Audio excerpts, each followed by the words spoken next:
Hey, hey, I'm Largo. This is The Lair.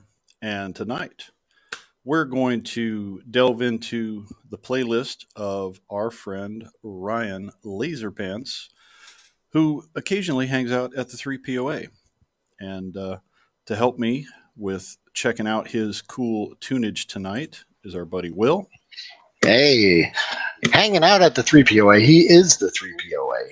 Those That's other true. guys are just riding his coattails. My favorite part of it. That's right. He is the glue that holds it all together, keeps the sanity. So let's give him a good intro.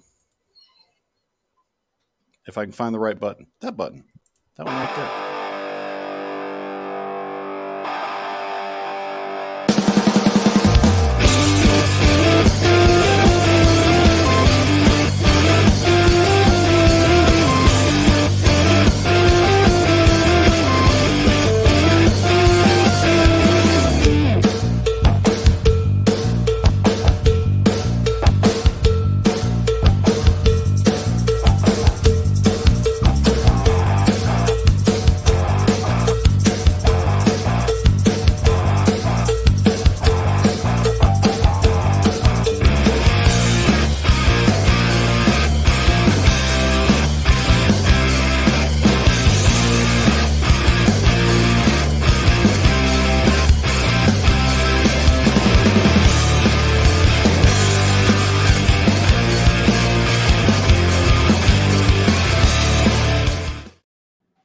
Wow. Ryan. Hey, I've never had my own montage like that, my own intro video like that before. That's pretty cool.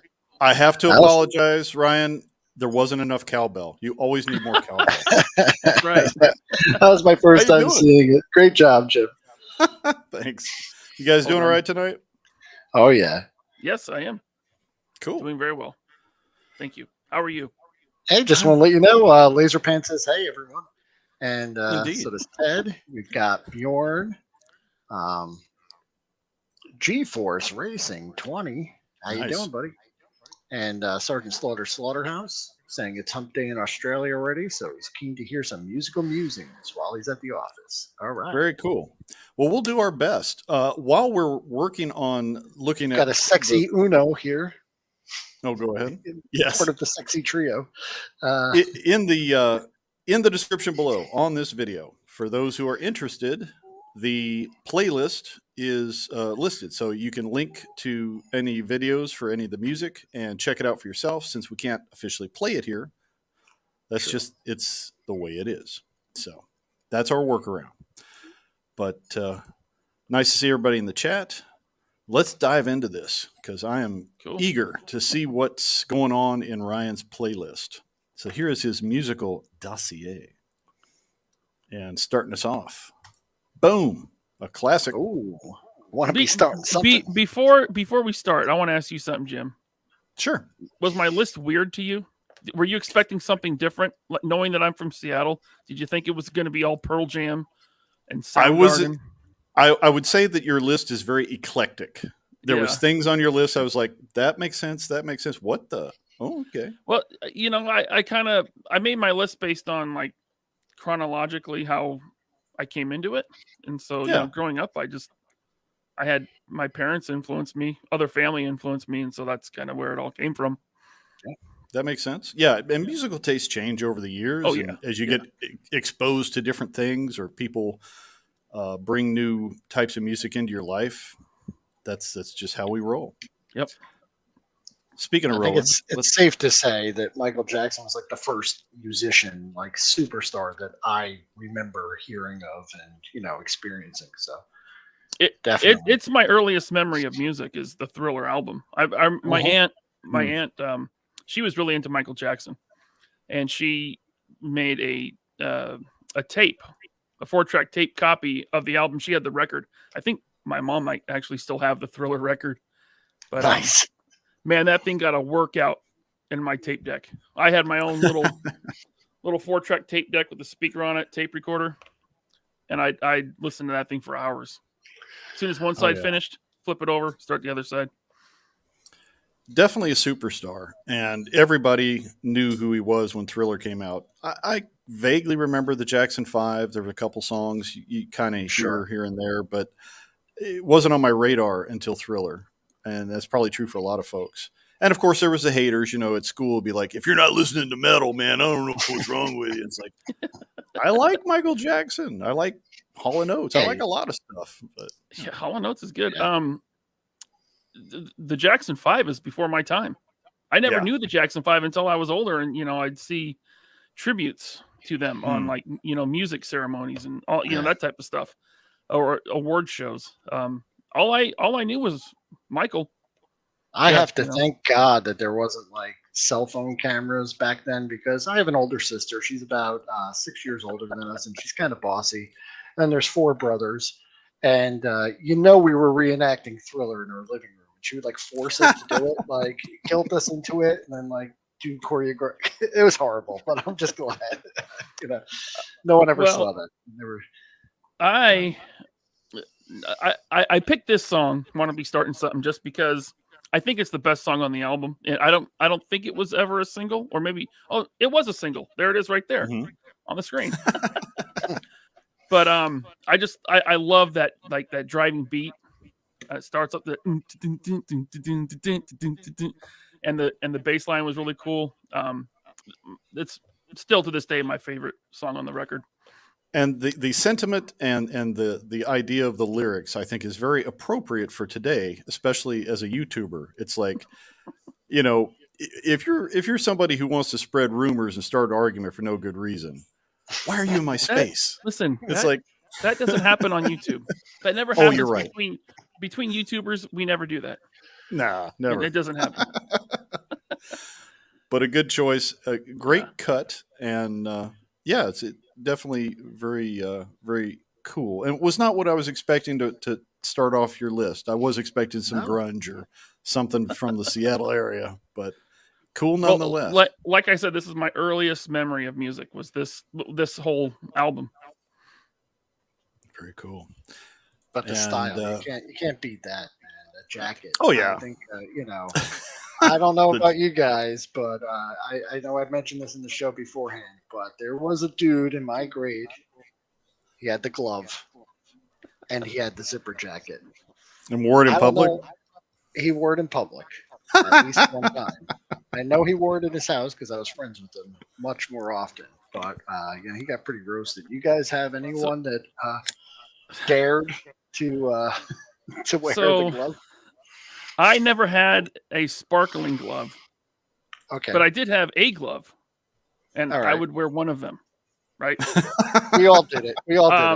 But funny story. So my brother is 6 years older than me. So he was much more at the age where he would be interested in dressing up. So he found this like leather vest that had like tassels, like strings everywhere, right? Yes. And then he had the glove with the glitter on it. Like I think he made it himself. Maybe dipped it in glue and then put in the glitter. Damn. And he entered a school talent show. Oh man. Where he tried to break dance to beat it. Oh boy. Somebody catch that on video? I wish. No, that's we didn't have anything to record it with back then, Oh, you can't beat that, man. That is a great memory. And I commend him for doing it. Indeed. Well, Zazel's digging the Dire Straits. We're going to get into that in a second. Oh, yeah. Get back to it. Sorry to derail you with the glove talk, but, I had to bring it up. It's all about the fashion sense. Yep. So, Dire Straits, another great classic. Sultans of Swing is just good groove. It's a really kind of a bluesy song. My uncle is the one that turned me on to Dire Straits. He was playing the record at his house, and I was pretty young, maybe, I don't know, 8, 9, 10 years old. And he played this and the one, Mark Knopfler's most famous song. The one that people won't play anymore because he has some language in it that's no longer allowed to be said. I don't know. I love the song. Somebody in the chat will say it. But I don't know any of their deeper tracks. Well, anyway, Sultans of Swing. Awesome song. Oh, absolutely. Absolutely. This one. Mark Like the Mark guitar Knopfler, parts. yeah, did some great stuff with it. And looking in the notes, I found that when he was writing it, he said he thought the song sounded a little dull until he bought his first Stratocaster, and then played on the Strat, and it just Money totally for made the song nothing work. and the chicks for That's free. the one. There it is. Thank you. Thank you, Sergeant Slaughterhouse. That ain't working. So, That's and the way you do it. that's it. The Sultans of Swing was inspired by a performance of a jazz band on a corner at a Awesome. So I think it's the first song I ever picked up a broom to. Nice. Used a broom as a guitar. Played a little air guitar. Yeah. There you go. And Zazel saying they cut out a whole section of that for radio play. Yeah. That's money for nothing. Yeah. Right. I remember the MTV video had some really high tech computer animation in it. If you remember. That was cutting edge. Like yes. Oh man. Like you think Beast Wars? A lot of people complain about Beast Wars, the cartoon, right? Yeah. Like, it looks so bad. Check out the Money for Nothing video. Yeah, That's pretty dated. According to Ted, Money for Nothing is his selling theme song for Hella Dope. That nice. It gives us a little more insight into the Tedster. Yeah, your chicks for free. Yeah, what kind of toy store are you running, bro? Does that mean I get free female action figures from you, Ted? Nice. Hey, there's an idea. My chicks for free. Getting into some rockabilly vibe here with the Johnny Cash and Tennessee 3. Now this is the kind of stuff I grew up with because my dad was big into rockabilly. What was your influence with this? Was it from a family member or something you picked up on your own? Yeah, so there's going to be actually this is the one I picked. So we would always drive over to Eastern Washington to go camping when we were, me and my family when I was young. And my dad had his soundtrack, right? He had 4-track tapes, and it was Willie Nelson, it was CCR, it was Neil Diamond, interesting, and it was Johnny Cash. And this one piece at a time, where he's working at a car manufacturing plant, and he steals a car one piece at a time, and it takes him 30 years, and he kind of Frankenstein's this thing together. Even as a kid, I just thought that was hilarious. Oh yeah, I love the songs that tell stories, and this song actually coined the term psychobilly. This came from a lyric in this song. I learned that from Chad. Okay. Mm-hmm. Yeah, awesome. And he's almost talking the lyrics. Yeah, and so to me, it's almost like the first rap song. Sure. Like the way he kind of goes through it, it's like he's kind of rapping. Like he's not really melodic in this song, but I mean, he sounds great. I mean, it's Johnny Cash. It's not a complaint at all, but it was a definite style, and there were a lot of ballads like that where they just do storytelling. And ironically enough, someone actually built the car. That's fantastic. I did not know that. That is amazing. Yeah. There is an actual car that was built based on the song, and it is literally made from all these different years of the vehicle, and it is a trip. And how it actually rolls, I don't know, but I absolutely. G-Force Racing says he got his shocks out in that lunchbox. Yeah, that's right. There's a link in the description below that has this song and I'm the definitely and the checking story. this song out because I love it. I just absolutely love the whole story of it, and I don't have any memory of listening to this, but it's definitely worth a listen. Yeah, and absolutely. It's a treat. And then another classic. Love movie soundtrack stuff, and I think the song was bigger than the movie, and the movie was good. Oh, I didn't know it was from a movie. I had no idea until you just said that. This was my mom's house cleaning soundtrack. She'd put on Stevie Wonder and other Motown records, and this was the song that I always preferred as a very young kid. Was I just called to say I love you. And man, that guy, you go back and visit his songs. He's one of the greatest vocalists, in my opinion, ever. Stevie Wonder is amazing. This is one of those songs that, without intentionally, I know every word to the song, and I never, set out to do that. So that's how much I've heard the song, through secondhand, Yeah. listening. I think we just lost Jim. Possible. Yeah, Jim. he's frozen there. He's stuck in a Guatemalan storm right now. But I do remember this movie, having to sit through it. It was one of those things where, my parents rented it or something, and I hated it. But I was a kid, so. Is that Gene Wilder popping his head up? Yeah, that's Gene Oh my Wilder, gosh. and isn't that the Weird Science girl? I forget her name, but Oh, is it? I don't know. I've Yeah. never seen the movie. I didn't know this was Yep. part of the movie soundtrack. I did not like it. I might like it as an adult, but they loved it. They were cracking up the whole time. Cool. The Beastie Boys. So, Beastie Boys was something that my older brother got me into. He brought Sure. home a mixtape from school, probably in 86 or 87. I was like 6 years old, 5 years old, something like that. Yeah. Oh, good, Ted. I'm going to play all these songs as I fall asleep tonight. Good. Good. It's a weird, eclectic mix there, but so he brought home this mixtape, and it had some Run DMC. It had I think it had Def Leppard of all things, and then it had the Beastie Boys, Licensed to Ill, right? Well, Licensed to Ill came out, and then they kind of went away for a while. Their next record was Paul's Boutique. Yep. It was kind of a critical failure. Me being like a 9-year-old kid, I of course never even saw it and never heard it. Mhm. I don't think it got a lot of radio play. Yeah, now it's one of my favorite albums. So Oh I yeah, love yeah. Paul's Boutique, Boutique is, to revisit it, it's Mhm. amazing. But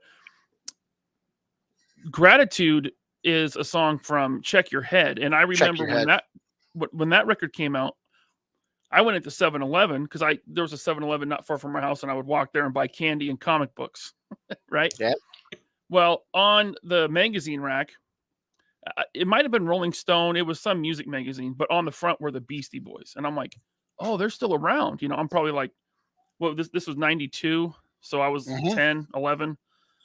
I'm like, wow, they're still around, the Beastie Boys, and so it was like my mission to try to hear this album. Definitely. I remember I was in like 7th or 8th grade when Licensed to Ill came out, and it was the hit, and all the kids in school were singing it, and they were like, he said Porno Mag, ha ha ha. Right. It was hilarious. And but yeah, they kind of went away. And then it was like a few years later, my sister got Check Your Head for Christmas. Okay. And she didn't like it, but I kind of acquired it and made it my own. And I would listen to it. And then my friend in school's like, "Have you ever heard of Paul's Boutique?" And then he copied it for me. Let me listen to that, and I was like blown away. But Gratitude, what an awesome song! Yeah. So a lot of people don't know. I mean, at this point, I'm sure everyone knows, but they started out as a hardcore band in the early 80s in New York, and then they kind of got into hip hop. They blew up with Licensed to Ill. Yeah. And they ended up going back to their instruments for this album, Check Your Head, which Gratitude is on. And so it was a very, very different sound from what they had done before. So I can see why your sister probably didn't like it, because it was like, what is this? Yeah, she was expecting Licensed to Ill too, and and then I embraced it. I actually loved it. Right. Well, yeah, when I finally was able to hear this album that I saw on the cover of a magazine, it was probably a year or two later. And I think their other album that was kind of like a sequel to this album, because they were very similar, Ill Communication, that was coming out. And so I was able to get both on tape at a store called Fred Meyer, which is Kroger. Yeah. So this one I love just because of that, again, that bass line. Yeah. It's like a very distorted bass line. I drove from New Jersey to Florida with the only cassette, because we left this case with all the tapes in it at my house. The only cassette we had was Beastie Boys' Ill Communication for 1,200 miles. Oh man. It was a trip, man, I'll tell you. Good record though. I mean, I always go back and forth. What's my favorite Beasties record? Is it Check Your Head? Is it Ill Communication? I went to a ball in Orlando and just bought like 3 or 4 tapes because I needed something for the ride home. But yeah, it was a wild ride. Right on. But one of the cool things about Beastie Boys' Gratitude was the video that they did for this was a direct homage to Pink Floyd. A lot of Yeah. people may not have very caught that, cool. Yep. but very cool. Well done. All their videos were really well produced and fun. Oh yeah, and they were for the most part, especially starting at this time around 92 when they did this record, it was just them. Yeah. They were just doing this, I mean, they had Spike Jonze direct a couple of them, but they weren't like really high budget stuff. They were basically like independent music videos. Yeah. Kind of guerrilla where they just film on the street. Yeah. Maybe they had a permit, probably not, Yeah, probably worked. not. Yeah. Yeah. Very cool. Apologies, guys. My internet is wiggy tonight, so if I wink out, Gotcha. that's why. That's what we figured. The rooster strikes. The rooster strikes, indeed. Oh. But no woman, no cry. It's okay. Yeah. Bob Marley's something I got into in high school for sure. And I never reggae was not on my radar until I heard this, and I had a friend that was really into it, into reggae, and I heard this, and I was like, wow, this is chill, man. Yeah. And yeah, you discover something, and it's like I don't know. It seems like, oh, that guy's dead. When you like when I discovered stuff, right? Like, right, okay, Bob Marley's dead. Oh, great, But he had such a huge catalog of music that I could, at that point discover and get into. But this was always my favorite Bob Marley song. Yeah, a lot of people confuse the lyrics. They think, he's upset because he doesn't have a woman. It's like, no, that's not what he's saying. It's he's speaking in a particular dialect, and he's literally saying to someone, don't worry, don't be upset. Everything's cool. We'll work it out. So, like what Ryan was saying earlier about like his older brother giving him a mixtape and having all this music on it, that's probably where most of my musical influences came from, including Bob Marley. But one of the most wonderful things I think about is you're at a party, you're at a get together, you throw in a Bob Marley album, and everyone is in agreement that we can listen to it. And, you rarely find anyone that won't sing along and have a good time. So, yeah. It's the perfect chill out next to the campfire music. Just put on a Bob Marley record. Everyone's into it. And the influence that Bob Marley has once you learn about Bob Marley and you learn about reggae in general, and then you go back and listen to songs you like and you pick up things, it's like, oh, okay, I can see there's totally an influence there. Mm-hmm. Yeah, and reggae itself, like just the tempo and the beats they did on the drums, like it took the white man a long time to like figure this stuff out, because it was so like different from anything that had come before it. Yeah, as a people, we tend to have a very vanilla beat. Yeah. We've had to learn from others how to groove. But good stuff. Everything Bob Marley's good. I have not heard a Bob Marley record I didn't like. Mm-hmm. And Led Zeppelin's kind of in that same boat. It's classic. It's rock, but it's almost bigger than rock, kind of like what with Queen did, where they bring in kind of an operatic or ethereal kind of feel to the music that goes bigger than just a regular rock song. Yeah, this is something I was kind of opposed to anything like super produced like rock as I became a teenager, because I got into punk rock and stuff, and I got some punk rock on my list. And I was like, oh, this like heavy metal stuff and this classic rock, this is a bunch of trash, it's all like sellout poser stuff, right? But I got into this probably in my early 20s. My buddy's like, no, you got to listen to Led Zeppelin. Yeah. And so I really got into Led Zeppelin at that time, and this, to this day, is my favorite Led Zeppelin song, Over the Hills and Far Away. It's really, it is beautiful and subtle. And, even the critics at the time when it came out, it's like, this isn't just a rock song. This is poetry. This is something different. Yeah. I mean, it's just an awesome song. It starts out with the Jimmy Page guitar medley, and you're like, where's this going? And all of a sudden it kicks in. It's like, oh, this is awesome. Oh, yeah. And of course, in the time when this came out, people were taking a lot of recreational pharmaceuticals, and you have this music in the background. It's like, I'm having an experience, man. Yeah, he's thinking about Gollum. Lord of the Rings. I read that. But still, it stands to the it stands up to time. I mean, some music gets dated. This is still timeless. Absolutely. There was a Led Zeppelin box set that came out in the late 80s, early 90s, and I remember that thing being like a holy grail. My brother bought it because he had a real job. I was a kid, so like if someone could afford something that was $50, I was like, dude, this guy's rich. And I remember he was like, don't touch it. And I, of course, when he wasn't home, I'd sneak in there and take the tapes out and and go play them, and then get my ass kicked for touching his stuff. But it was worth it. Don't touch my Zeppelin records, man. Yeah. That's the box set. It's exclusive. Good stuff. And then this one definitely threw me for a loop. Hey, well, listen, when him and Biggie were going at it, back and forth, he won it with this one, in my opinion. Like the way it starts out. And I don't know. How can you listen to Tupac and not like it? He's just so. It's like he definitely puts it out there. He's like, he's not holding back. No apologies. There was, and Biggie was his friend before they became rivals. He knows this guy, and he puts him on Front Street in this song in no uncertain terms, and in the unedited version, it's pretty graphic. Oh yeah, this is like freshman year, I think, of high school for me. LaserPants is gangsta. I'm not. You're so West Coast, man. It hurts. Yeah, well, Seattle's like the wannabes. It's not like everyone who's like, yeah, we're West Coast. I'm like, even at the time, I was like, shut up. Stupid. Like this is, I don't know. Yeah. So, fun fact, I have an employee who would show up to work every day cosplaying as Tupac. But he would act like he wasn't. And I said, because a customer said, you know who you look like, right? And he was like, no, who? Who, me? Tupac?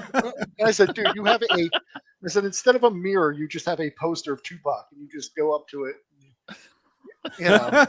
You get ready every day. And he's like, no, it's just a coincidence. I'm like, bullshit, man. I wish I had a picture of my dude because he looks just like him. He does a good job, but he would act like, oh, there's some resemblance? Tupac? Interesting. No. I'm like, yo, man.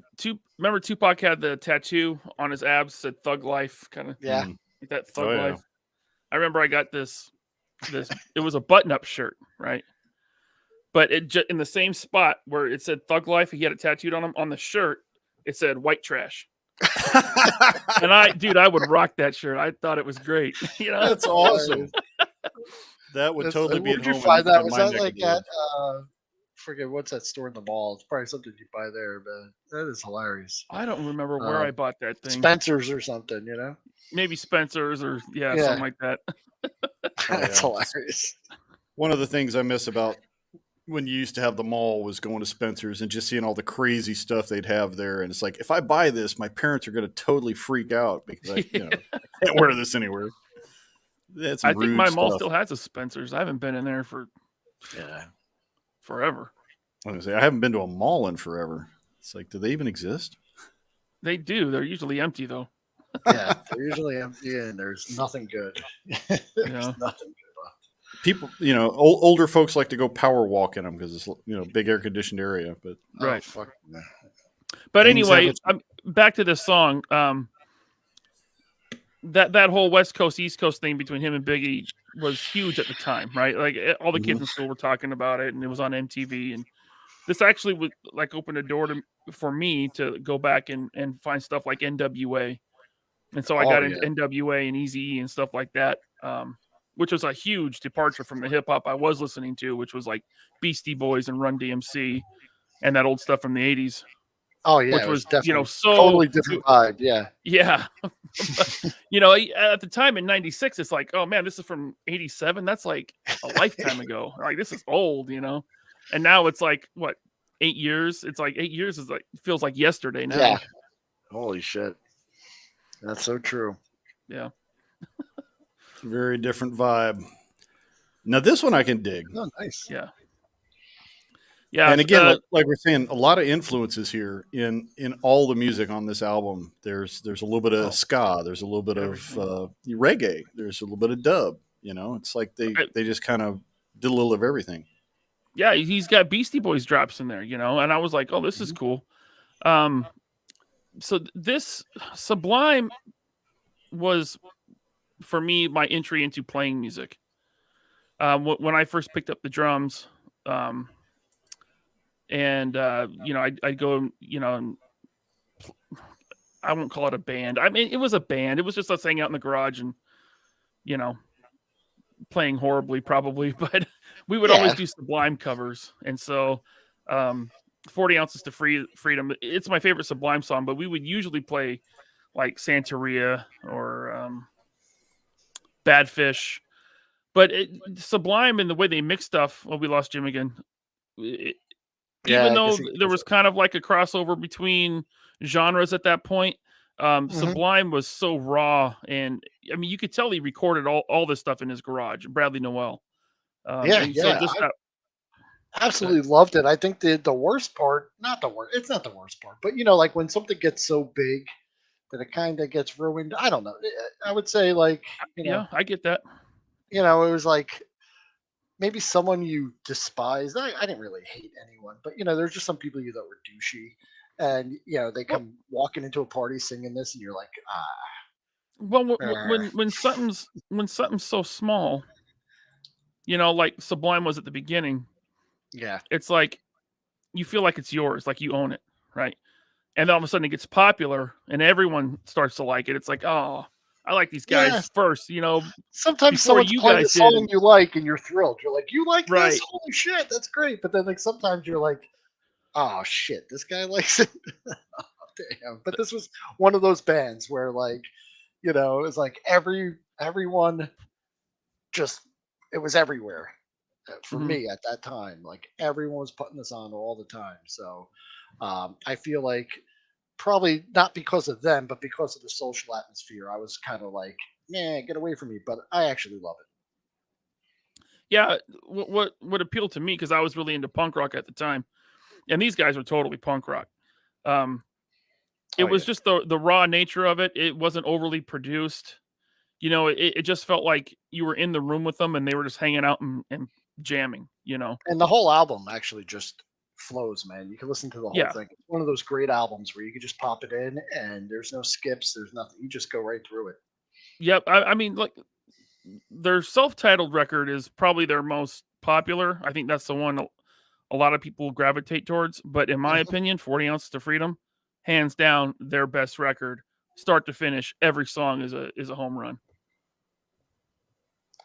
And Largo, you have a Sublime tattoo, right, on your chest? Is that right? It's not on my chest. It's right next to my tramp stamp where it says "Exit No Entry." Oh. I see you, Bjorn. But I do like Sublime. Oh, cool. Rasta Fibian saw Sublime. I never saw them with Bradley, but probably 20 years ago we saw Eric and Bud. Those are the other two guys, Eric and Bud. They were in a band called Long Beach Short Bus, and I saw them in Tacoma, Washington at this small club, and it was cool. They played a couple Sublime cover songs. Yeah. And they had, I don't remember who they had singing at the time. It wasn't Rome. But catching like a big band in a small venue, there's nothing like it, man. It's just amazing. Yeah, cool. Kind of like what you say with Bob Marley. It's like when I heard about Sublime, their lead singer had already passed, and it's like, man, so much he could have done, but what he did do was awesome. So yeah, it's sad, that weird thing where a lot of guys die young when they're in music. It's trippy. It's a 27 club, right? Bradley's in that. Yeah. I think he was 27, right around there at least. So yeah, right around there. Yeah. Yeah, but and then another classic. So the Ramones are actually the band that got me into punk rock, and it's weird how it started for me, because most people my age are like, oh yeah, Green Day and Offspring and Rancid and stuff, right? Because that was like the popular stuff in the mid-90s. But before that, I was at home. I think, my dad was doing something. My mom was probably at work. And I'm just flipping through channels. I come to PBS, and there's like this rock and roll documentary, and there's like nothing on.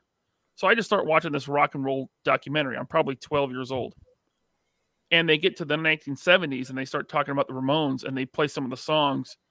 And I'm like, what is this? This is awesome. Right? Yeah. And so I had that memory. And then when stuff like Green Day and Offspring came out, you started seeing these records and the CDs in stores again.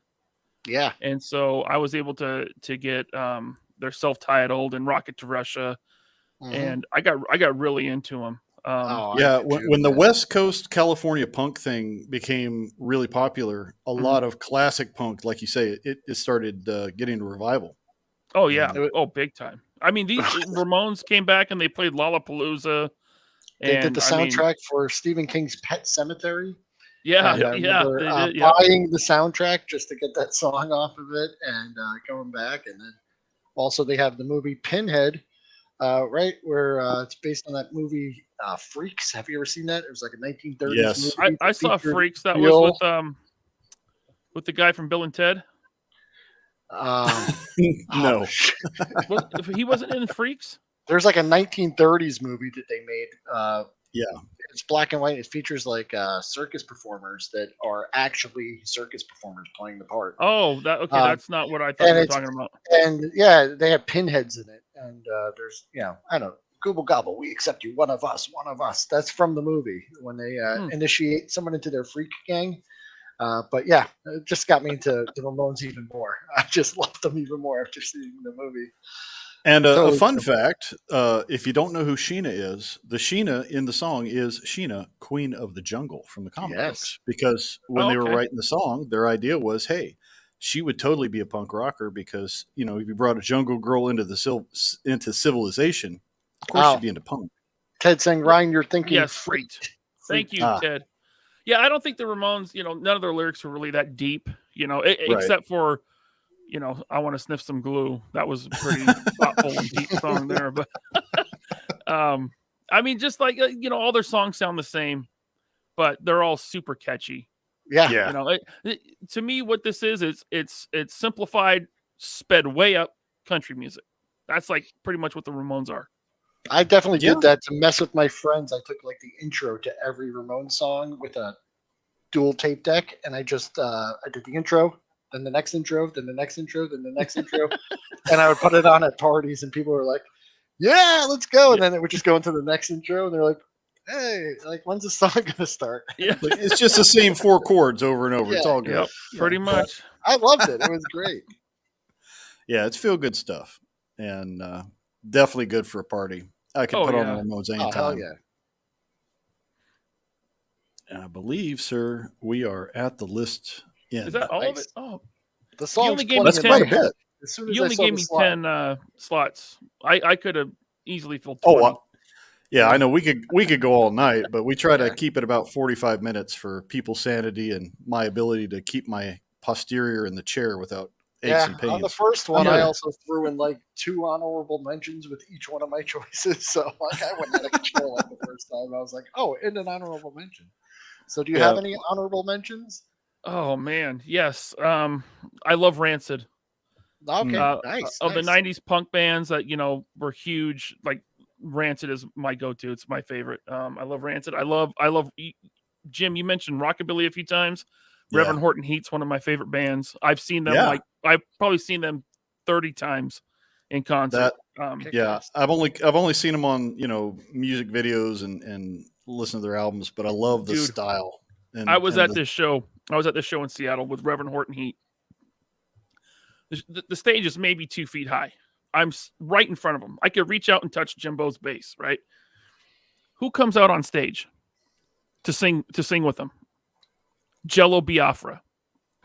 Biafra from the Dead Kennedys comes out on stage and they play California Uber Alice, and it was mind blowing, dude. Like Jello, and this is probably 10 years ago. So Jello Biafra, he's already old. He jumps off the stage and lands on me and my friends, right? And he's like on the crowd. It was so rad. Oh man, I was going to mention it as honorable mention. Dead Kennedys is definitely one of my favorites. I enjoyed as a kid. Oh, I got It was to see almost them like live a here in Florida, like really. 3 or 4 years ago. Yeah, they played at some bar right on the water, so it was like pretty amazing. I didn't know they were still touring. That's a trip. They are, But yeah. it was always like a guilty pleasure as a kid because my parents were, church people, straight laced, and when they're not watching or hearing anything, I'm cranking up Dead Kennedys and Butthole Surfers and all this stuff, and it's like, oh yeah, that Butthole music's Surfers, gonna that's a send good you one. right to hell. It's dirty. It's like, no, man, it's just music. Hey, I remember I was probably 14, and my dad comes to my room. He sees my CDs, and one of them's Tupac, and he's like, "What is this?" And like all my CDs got thrown out. I was like, no. Yeah. It was like world ending for me at that time. Oh, I know.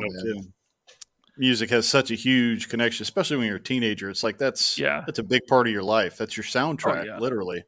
Yeah. And that's one of the reasons we like doing the Infinite Playlist is, we love talking toys and pop culture stuff, but to get people together and find out their musical tastes, it's just cool to see where people have been musically and where they're going and just get a different vibe. So we appreciate you coming and sharing that. Growing up, a lot of times the way I discovered music was through people I know. So it was a friend of sharing a disc or a tape with me, or an older brother or some other influence.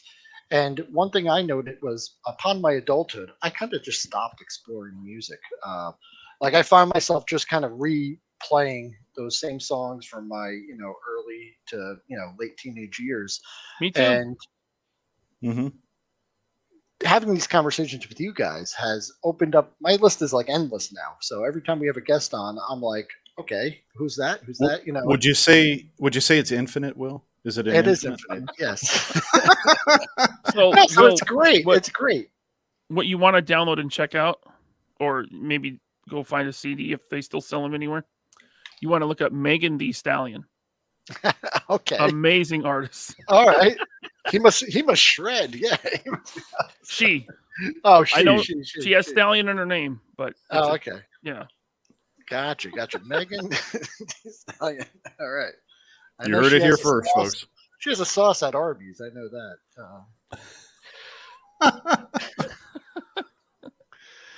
Yeah, I'm kind of stuck in my adolescence too, as far as my music taste. Like the stuff I listened to when I was a teenager and early 20s is still the stuff I listen to now.